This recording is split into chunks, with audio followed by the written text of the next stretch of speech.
आज हम श्री कृष्ण के बारे में बात करेंगे। हम उनके व्यक्तित्व को चरितार्थ करेंगे।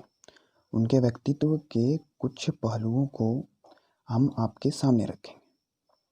पहले तो हम ये मान के चलते हैं कि कृष्ण एक इंसान है, क्योंकि अगर हम उन्हें भगवान बना लें तो उनके चरित्र को अनुसरण करना हमारे लिए बहुत मुश्किल हो जाएगा। वो हमारी कल्पना से परे हो जाएंगे, वो हमारे लिए अकल्पनीय हो जाएंगे। तो हम उन्हें एक इंसान मान लेते हैं। कृष्ण जन्म से ही कोई बहुत बड़े इंसान, बहुत महान इंसान नहीं थे। वो उनका जन्म एक जेल में हुआ, ये कहानी आप जानते हैं। तो कृष्ण हमारी तरह ही एक साधारण व्यक्ति थे, लेकिन वो अपने कर्मों से इतने महान बने, पूजनीय हो गए। उनका मस्तिष्क बहुत तीव्र था, उनमें बहुत साहस था। उन्होंने अदम्य साहस का परिचय दिया। उन्होंने बहुत बड़े बड़े राक्षसों का वध किया, बहुत विकट राक्षसों से युद्ध लड़े। अर्थात इनसे हमें ये शिक्षा प्राप्त होती है कि वो बहुत साहसी थे। हमें भी साहसी होना चाहिए, हमें अपनी मुसीबतों से डरना नहीं चाहिए। कृष्ण कभी अपनी मुसीबतों से डरे नहीं, वो अपनी मुसीबतों से डटकर लड़े। अगर वो अपने मुसीबतों से भाग जाते तो आज वो इतने महान नहीं होते, वो हमारे लिए आदरणीय और पूजनीय नहीं होते।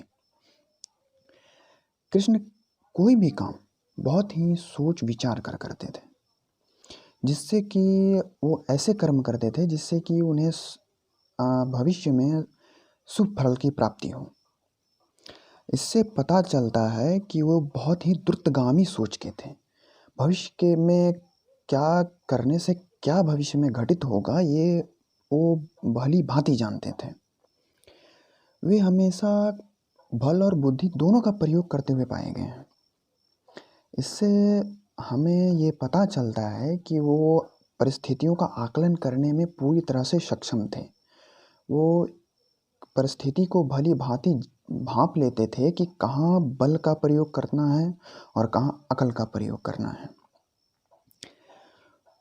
वो अर्जुन से महाभारत में मिले। महाभारत में जब अर्जुन ने अपने शस्त्र त्याग दिए, अर्जुन ने कहा कि हम अपने अपने अपनों को कैसे मार सकते हैं, हम इन्हें नहीं मार सकते। अर्जुन ने अपना धनुष बाण नीचे छोड़ दिया, उसने युद्ध करने से इनकार कर दिया।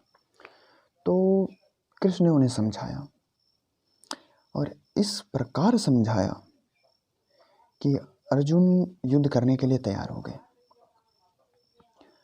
उन्होंने अर्जुन के सामने अपने मुख से पूरी की पूरी गीता कह दी।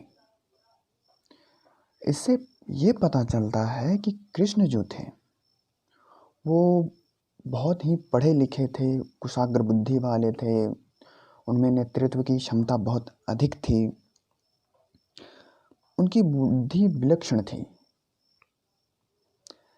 तो इससे हमें पता चलता है कि श्री कृष्ण एक बहुत ही उत्तम व्यक्तित्व वाले और कुशाग्र बुद्धि वाले इंसान थे। उनका व्यक्तित्व हमारे लिए अनुसरणीय और अनुकरणीय दोनों।